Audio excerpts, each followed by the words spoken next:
प्रभु की स्तुति। आप इस चैनल को रोजाना सुनकर 1 साल में बाइबल पढ़ सकते हैं। Please subscribe and support. आज के बाइबल अध्याय अब Amazon music, tune in, Spotify और यूट्यूब म्यूजिक में उपलब्ध है। Please follow it. निर्गमन अध्याय 15। निर्गमन अध्याय 15। तब मूसा और इस्राएलियों ने यहोवा के लिए यह गीत गाया। उन्होंने कहा, मैं यहोवा का गीत गाऊंगा, क्योंकि वह महाप्रतापी ठहरा है। घोड़ों समेत सवारों को उसने समुद्र में डाल दिया है। यहोवा मेरा बल और भजन का विषय है, और वही मेरा उद्धार भी ठहरा है। मेरा परमेश्वर वही है, मैं उसी की स्तुति करूंगा। मैं उसके लिए निवास स्थान बनाऊंगा। मेरे पूर्वजों का परमेश्वर वही है, मैं उसको सराहूंगा। यहोवा योद्धा है, उसका नाम यहोवा है। फिरौन के रथों और सेना को उसने समुद्र में डाल दिया, और उसके उत्तम से उत्तम रथी लाल समुद्र में डूब गए। गहरे जल ने उन्हें ढांप लिया, वे पत्थर की नाई गहरे स्थानों में डूब गए। हे यहोवा, तेरा दाहिना हाथ शक्ति से महाप्रतापी हुआ। हे यहोवा, तेरा दाहिना हाथ शत्रु को चकनाचूर कर देता है, और तू अपने विरोधियों को अपने महाप्रताप से गिरा देता है। तू अपना कोप भड़काता, और वे भूसे की नाई भस्म हो जाते हैं, और तेरे नथनों की सांस से जल एकत्र हो गया। धाराएं ढेर की नाई थम गई, समुद्र के मध्य में गहरा जल जम गया। शत्रु ने कहा था, मैं पीछा करूंगा, मैं जा पकड़ूंगा, मैं लूट के माल को बांट लूंगा। उनसे मेरा जी भर जाएगा। मैं अपनी तलवार खींचते ही अपने हाथ से उनको नाश कर डालूंगा। तूने अपने श्वास का पवन चलाया, तब समुद्र ने उनको ढांप लिया। वे महाजल राशि से शीशे की नाई डूब गए। हे यहोवा, देवताओं से तेरे तुल्य कौन है? तू तो पवित्रता के कारण महाप्रतापी और अपनी स्तुति करने वालों के भय के योग्य और आश्चर्य कर्म का करता है। तूने अपना दाहिना हाथ बढ़ाया, और पृथ्वी ने उनको निगल लिया। अपनी करुणा से तूने अपनी छुड़ाई हुई प्रजा की अगुवाई की है। अपने बल से तू उसे अपने पवित्र निवास स्थान को ले चला है। देश देश के लोग सुनकर कांप उठेंगे, पलिश्तियों के प्राणों के लाले पड़ जाएंगे। एदोम के अधिपति व्याकुल होंगे, मोआब के पहलवान थरथरा उठेंगे। सब कनान निवासियों के मन पिघल जाएंगे, उनमें डर और घबराहट समा जाएगा। तेरी बाह के प्रताप से वे पत्थर की नाई अबोल होंगे। जब तक, हे यहोवा, तेरी प्रजा के लोग निकल न जाए, जब तक तेरी प्रजा के लोग जिनको तूने मोल लिया है पार न निकल जाए, तू उन्हें पहुंचाकर अपने निज भाग वाले पहाड़ पर बसाएगा। यह वही स्थान है, हे यहोवा, जिसे तूने अपने निवास के लिए बनाया, और वही पवित्र स्थान है जिसे, हे प्रभु, तूने आप ही स्थिर किया है। यहोवा सदा सर्वदा राज्य करता रहेगा। यह गीत गाने का कारण यह है कि फिरौन के घोड़े रथों और सवारों समेत समुद्र के बीच में चले गए, और यहोवा उनके ऊपर समुद्र का जल लौटा ले आया। परंतु इस्राएली समुद्र के बीच स्थल स्थल पर होकर चले गए, और हारून की बहन मरियम नाम नबिया ने हाथ में डफ लिया, और सब स्त्रियां डफ लिए नाचती हुई उसके पीछे हो ली। और मरियम उनके साथ साथ यह टेक गाती गई कि यहोवा का गीत गाओ, क्योंकि वह महाप्रतापी ठहरा है। घोड़ों समेत सवारों को उसने समुद्र में डाल दिया है। तब मूसा इस्राएलियों को लाल समुद्र से आगे ले गया, और वे शूर नाम जंगल में आ गए, और जंगल में जाते हुए 3 दिन तक पानी का सोता न मिला। फिर मारा नाम एक स्थान पर पहुंचे। वहां का पानी खारा था, उसे वे पी न सके। इस कारण उस स्थान का नाम मारा पड़ा। तब वे यह कहकर मूसा के विरुद्ध बकबक करने लगे कि हम क्या पिए। तब मूसा ने यहोवा की दुहाई दी और यहोवा ने उन्हें एक पौधा बतला दिया, जिससे जब उसने पानी में डाला तब वह पानी मीठा हो गया। वही यहोवा ने उनके लिए एक विधि और नियम बनाया, और वही उसने यह कहकर उनकी परीक्षा की कि यदि तू अपने परमेश्वर यहोवा का वचन तन मन से सुने और जो उसकी दृष्टि में ठीक है वही करे, और उसकी आज्ञाओं पर कान लगाए और उसकी सब विधियों को माने, तो जितने रोग मैंने मिस्रियों पर भेजे हैं उनमें से एक भी तुझ पर न भेजूंगा, क्योंकि मैं तुम्हारा चंगा करने वाला यहोवा हूँ। तब वे एलीम को आए, जहाँ पानी के 12 सोते और 70 खजूर के पेड़ थे, और वहाँ उन्होंने जल के पास डेरे खड़े किए। निर्गमन अध्याय 16। निर्गमन अध्याय 16।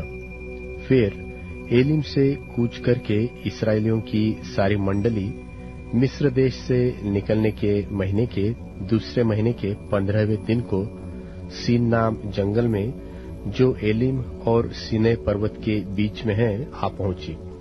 जंगल में इस्राएलियों की सारी मंडली मूसा और हारून के विरुद्ध बकझक करने लगी, और इस्राएली उनसे कहने लगे कि जब हम मिस्र देश में मांस की हड्डियों के पास बैठकर मनमाना भोजन खाते थे, तब यदि हम यहोवा के हाथ से मार डाले भी जाते तो उत्तम वही था। पर तुम हमको इस जंगल में इसलिए निकाल ले आए हो कि इस सारे समाज को भूखों मार डालो। तब यहोवा ने मूसा से कहा, देखो, मैं तुम लोगों के लिए आकाश से भोजन वस्तु बरसाऊंगा, और ये लोग प्रतिदिन बाहर जाकर प्रतिदिन का भोजन इकट्ठा करेंगे। इससे मैं उनकी परीक्षा करूंगा कि ये मेरी व्यवस्था पर चलेंगे कि नहीं, और ऐसा होगा कि 6वें दिन वह भोजन और दिनों से ज्यादा दूना होगा। इसलिए जो कुछ वे उस दिन बटोरे उसे तैयार कर रखे। तब मूसा और हारून ने सारे इस्राएलियों से कहा, सांझ को तुम जान लोगे कि जो तुमको मिस्र देश से निकाल ले आया है वह यहोवा है, और भोर को तुम्हें यहोवा का तेज देख पड़ेगा, क्योंकि तुम जो यहोवा पर बुड़बुड़ाते हो उसे वह सुनता है। और हम क्या है कि तुम हम पर बुड़बुड़ाते हो?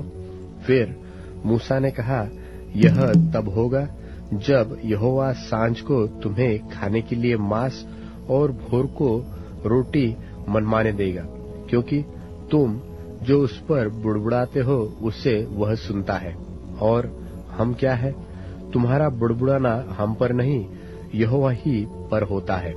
फिर मूसा ने हारून से कहा, इस्राएलियों की सारी मंडली को आज्ञा दे कि यहोवा के सामने वरन उसके समीप आवे, क्योंकि उसने उनका बुड़बुड़ाना सुना है। और ऐसा हुआ कि जब हारून इस्राएलियों की सारी मंडली से ऐसी ही बातें कर रहा था कि उन्होंने जंगल की ओर दृष्टि करके देखा, और उनको यहोवा का तेज बादल में दिखाई दिया।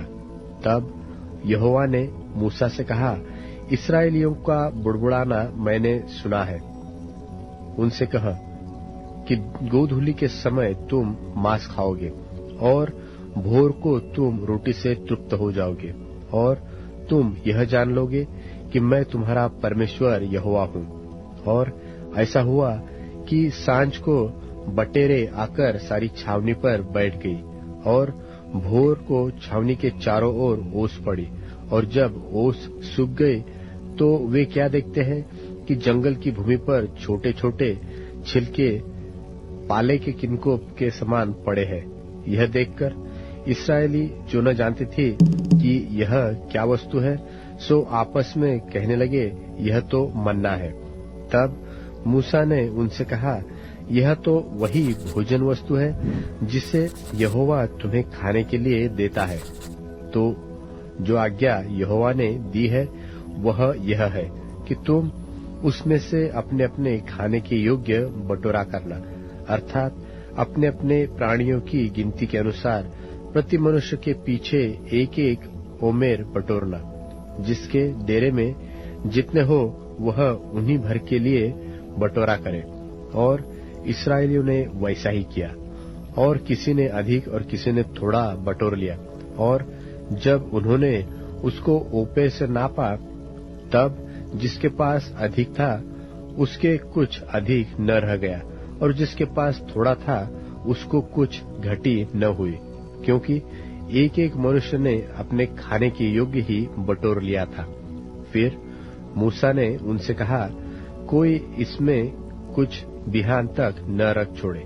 तो भी उन्होंने मूसा की बात न मानी।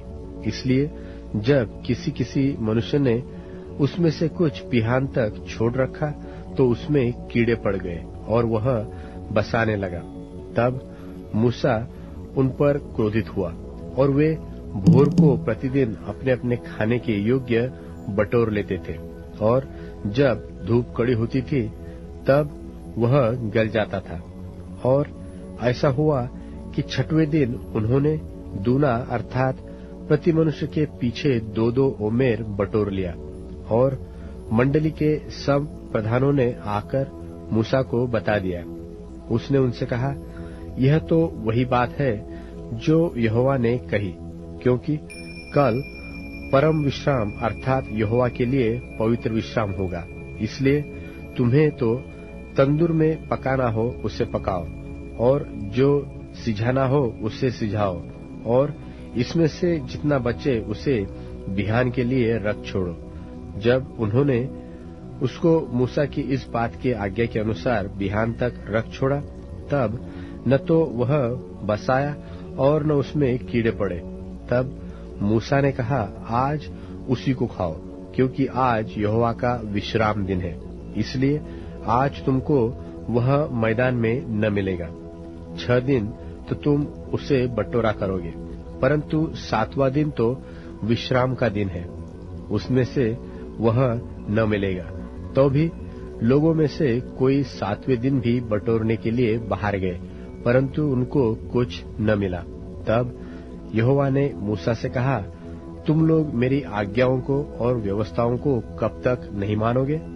देखो, यहोवा ने जो तुमको विश्राम का दिन दिया है, इसी कारण वह 6वें दिन को 2 दिन का भोजन तुम्हें देता है।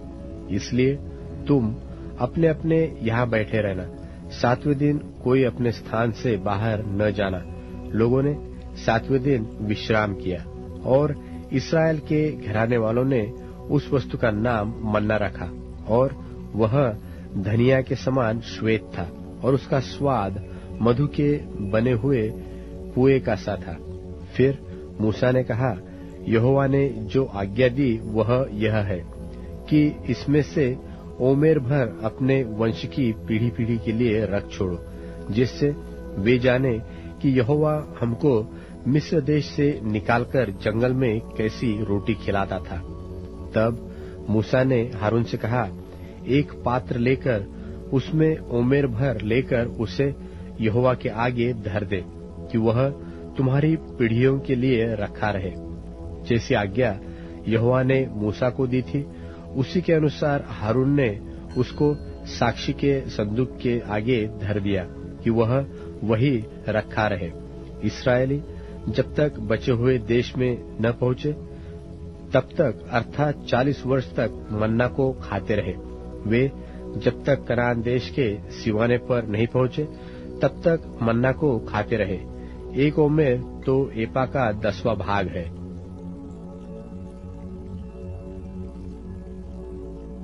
लूका रचित सुसमाचार 14वां अध्याय। फिर वह सब्त के दिन फरीसियों के सरदारों में से किसी के घर में रोटी खाने गया, और वे उसकी घात में थे। और देखो, एक मनुष्य उसके सामने था जिसे जलंधर का रोग था।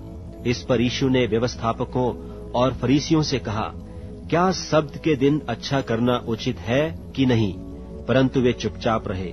तब उसने उसे हाथ लगाकर चंगा किया और जाने दिया, और उनसे कहा कि तुम में से ऐसा कौन है जिसका गदहा या बैल कुएं में गिर जाए और वह सब्त के दिन उसे तुरंत बाहर न निकाल ले। वे इन बातों का कुछ उत्तर न दे सके। जब उसने देखा कि नेवताहारी लोग क्योंकर मुख्य मुख्य जगहें चुन लेते हैं, तो एक दृष्टांत देकर उनसे कहा, जब कोई तुझे ब्याह में बुलाए तो मुख्य जगह में न बैठना, कहीं ऐसा न हो कि उसने तुझसे भी किसी बड़े को नेवता दिया हो, और जिसने तुझे और उसे दोनों को नेवता दिया है आकर तुझसे कहे कि इसको जगह दे, और तब तुझे लज्जित होकर सबसे नीची जगह में बैठना पड़े। पर जब तू बुलाया जाए तो सबसे नीची जगह जा बैठ, कि जब वह जिसने तुझे नेवता दिया है आए तो तुझसे कहे कि हे मित्र, आगे बढ़कर बैठ, तब तेरे साथ बैठने वालों के सामने तेरी बड़ाई होगी। क्योंकि जो कोई अपने आप को बड़ा बनाएगा वह छोटा किया जाएगा, और जो कोई अपने आप को छोटा बनाएगा वह बड़ा किया जाएगा। तब उसने अपने नेवता देने वाले से भी कहा, जब तू दिन का या रात का भोज करे तो अपने मित्रों या भाइयों या कुटुंबियों या धनवान पड़ोसियों को न बुला, कहीं ऐसा न हो कि वे भी तुझे नेवता दें और तेरा बदला हो जाए। परंतु जब तू भोज करे तो कंगालों, टुंडों, लंगड़ों और अंधों को बुला, तब तू धन्य होगा, क्योंकि उनके पास तुझे बदला देने को कुछ नहीं, परंतु तुझे धर्मियों के जी उठने पर इसका प्रतिफल मिलेगा। उसके साथ भोजन करने वालों में से एक ने ये बातें सुनकर उससे कहा, धन्य है वह जो परमेश्वर के राज में रोटी खाएगा। उसने उससे कहा, किसी मनुष्य ने बड़ी जेवनार की और बहुतों को बुलाया। जब भोजन तैयार हो गया तो उसने अपने दास के हाथ नेवताहारियों को कहला भेजा कि आओ, अब भोजन तैयार है। पर वे सब के सब क्षमा मांगने लगे। पहले ने उससे कहा, मैंने खेत मोल लिया है और अवश्य है कि उसे देखूं। मैं तुझसे विनती करता हूँ, मुझे क्षमा करा दे।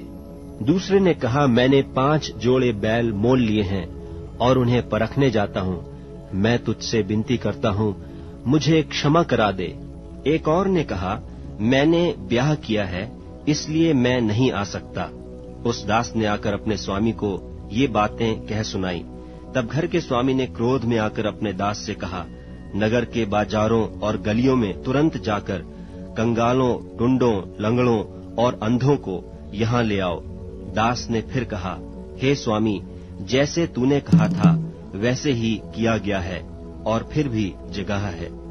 स्वामी ने दास से कहा, सड़कों पर और बाड़ों की ओर जाकर लोगों को बरबस ले ही आ, ताकि मेरा घर भर जाए। क्योंकि मैं तुमसे कहता हूँ कि उन नेवते हुओं में से कोई मेरी जेवनार को न चखेगा। और जब बड़ी भीड़ उसके साथ जा रही थी तो उसने पीछे फिरकर उनसे कहा, यदि कोई मेरे पास आए और अपने पिता और माता और पत्नी और लड़के बालों और भाइयों और बहनों वरन अपने प्राण को भी अप्रिय न जाने, तो वह मेरा चेला नहीं हो सकता। और जो कोई अपना क्रूस न उठाए और मेरे पीछे न आए, वह भी मेरा चेला नहीं हो सकता। तुम में से कौन है कि गढ़ बनाना चाहता हो और पहले बैठकर खर्च न जोड़े कि पूरा करने की विसात मेरे पास है कि नहीं? कहीं ऐसा न हो कि जब नेव डालकर तैयार न कर सके तो सब देखने वाले यह कहकर उसे ठट्ठों में उड़ाने लगे कि यह मनुष्य बनाने तो लगा पर तैयार न कर सका। या कौन ऐसा राजा है कि दूसरे राजा से युद्ध करने जाता हो और पहले बैठकर विचार न कर ले कि जो 20,000 लेकर मुझ पर चढ़ा आता है, क्या मैं 10,000 लेकर उसका सामना कर सकता हूँ कि नहीं? नहीं तो उसके दूर रहते ही वह दूतों को भेजकर मिलाप करना चाहेगा। इसी रीति से तुम में से जो कोई अपना सब कुछ त्याग न दे, तो वह मेरा चेला नहीं हो सकता। नमक तो अच्छा है, परंतु यदि नमक का स्वाद बिगड़ जाए तो वह किस वस्तु से स्वादिष्ट किया जाएगा? वह न तो भूमि के और न खाद के लिए काम में आता है। उसे तो लोग बाहर फेंक देते हैं। जिसके सुनने के कान हो वह सुन ले। लूका रचित सुसमाचार 15वां अध्याय। सब चुंगी लेने वाले और पापी उसके पास आया करते थे ताकि उसकी सुने। और फरीसी और शास्त्री कुड़कुड़ाकर कहने लगे कि यह तो पापियों से मिलता है और उनके साथ खाता भी है।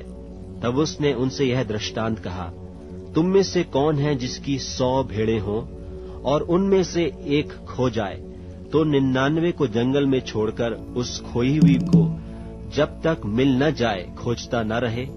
और जब मिल जाती है तब वह बड़े आनंद से उसे कांधे पर उठा लेता है और घर में आकर मित्रों और पड़ोसियों को इकट्ठे करके कहता है, मेरे साथ आनंद करो क्योंकि मेरी खोई हुई भेड़ मिल गई है। या कौन ऐसी स्त्री होगी जिसके पास 10 सिक्के हों और उनमें से एक खो जाए तो वह दिया बार कर और घर झाड़ बुहार कर जब तक मिल न जाए जी लगाकर खोजती न रहे? और जब मिल जाता है तो वह अपने सखियों और पड़ोसिनियों को इकट्ठी करके कहती है कि मेरे साथ आनंद करो क्योंकि मेरा खोया हुआ सिक्का मिल गया है।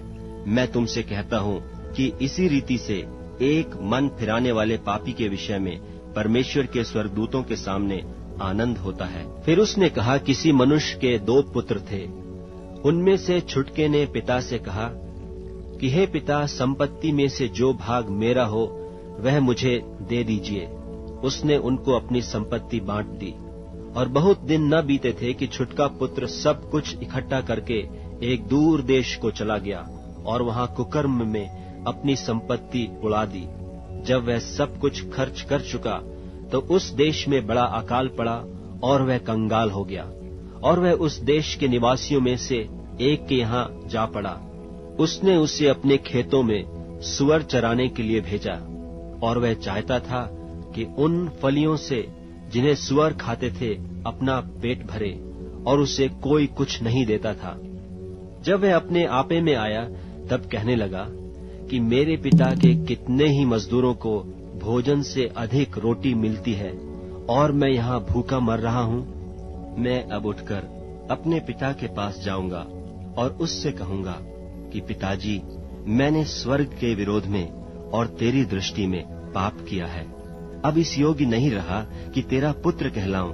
मुझे अपने एक मजदूर की नाई रख ले। तब वह उठकर अपने पिता के पास चला। वह अभी दूर ही था कि उसके पिता ने उसे देखकर तरस खाया और दौड़कर उसे गले लगाया और बहुत चूमा। पुत्र ने उससे कहा, पिताजी, मैंने स्वर्ग के विरोध में और तेरी दृष्टि में पाप किया है और अब इस योग्य नहीं रहा कि तेरा पुत्र कहलाऊं।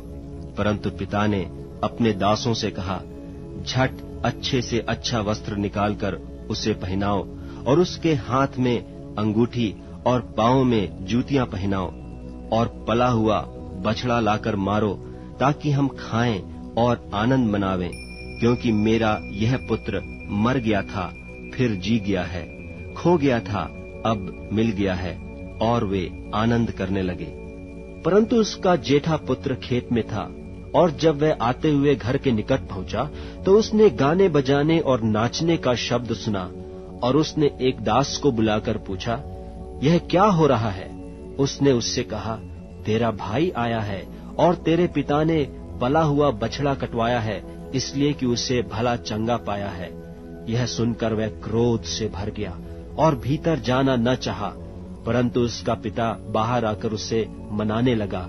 उसने पिता को उत्तर दिया कि देख, मैं इतने वर्ष से तेरी सेवा कर रहा हूँ और कभी भी तेरी आज्ञा नहीं टाली, तो भी तूने मुझे कभी एक बकरी का बच्चा भी न दिया कि मैं अपने मित्रों के साथ आनंद करता। परंतु जब तेरा यह पुत्र जिसने तेरी संपत्ति वेश्याओं में उड़ा दी है आया, तो उसके लिए तूने पला हुआ बछड़ा कटवाया। उसने उससे कहा, पुत्र, तू सर्वदा मेरे साथ है और जो कुछ मेरा है वह सब तेरा ही है, परंतु अब आनंद करना और मगन होना चाहिए, क्योंकि यह तेरा भाई मर गया था फिर जी गया है, खो गया था अब मिल गया है। भजन संहिता अध्याय 33। भजन संहिता अध्याय 33। हे धर्मियों, यहोवा के कारण जय जयकार करो, क्योंकि धर्मी लोगों को स्तुति करनी सो होती है। बिना बजा बजाकर यहोवा का धन्यवाद करो, 10 तार वाली सारंगी बजा बजा कर उसका भजन गाओ, उसके लिए नया गीत गाओ, जय जयकार के साथ भली भांति बजाओ, क्योंकि यहोवा का वचन सीधा है, उसका सब काम सच्चाई से होता है, वह धर्म और न्याय से प्रीति रखता है। यहोवा के करुणा से पृथ्वी भरपूर है। आकाशमंडल यहोवा के वचन से और उसके सारे गण उसके मुंह की श्वास से बने। वह समुद्र का जल ढेर की नाई इकट्ठा करता, वह गहरे सागर को अपने भंडार में रखता है। सारी पृथ्वी के लोग यहोवा से डरे, जगत के सब निवासी उसका भय माने, क्योंकि जब उसने कहा तब हो गया, जब उसने आज्ञा दी तब वास्तव में वैसा ही हो गया। यहोवा अन्य जातियों की युक्तियों को व्यर्थ कर देता है, वह देश देश के लोगों की कल्पनाओं को निष्फल करता है। यहोवा की युक्ति सर्वदा स्थिर रहेगी, उसके मन की कल्पनाएं पीढ़ी से पीढ़ी तक बनी रहेगी। क्या ही धन्य है वह जाति जिसका परमेश्वर यहोवा है, और वह समाज जिसे उसने अपना निज भाग होने के लिए चुन लिया हो। यहोवा स्वर्ग से दृष्टि करता है, वह सब मनुष्यों को निहारता है, अपने निवास के स्थान से वह पृथ्वी के सब रहने वालों को देखता है। वही है जो उन सबों के हृदयों को गढ़ता और उनके सब कामों का विचार करता है। कोई ऐसा राजा नहीं जो सेना की बहुतायत के कारण बच सके। वीर अपनी बड़ी शक्ति के कारण छूट नहीं जाता। बच निकलने के लिए घोड़ा व्यर्थ है, वह अपने बड़े बल के द्वारा किसी को नहीं बचा सकते। देखो, यहोवा की दृष्टि उसके डरवैयों पर है और उन पर जो उसकी करुणा की आशा रखते हैं बनी रहती है, कि वह उनके प्राण को मृत्यु से बचाए और अकाल के समय उनको जीवित रखे। हम यहोवा का आसरा देखते आए हैं, वह हमारा सहायक और हमारी ढाल ठहरा है। हमारा हृदय उसके कारण आनंदित होगा, क्योंकि हमने उसके पवित्र नाम का भरोसा रखा है। हे यहोवा, जैसी तुझ पर हमारी आशा है, वैसी ही तेरी करुणा भी हम पर हो। अब Amazon music, tune in, Spotify और यूट्यूब म्यूजिक में उपलब्ध है। Please follow it.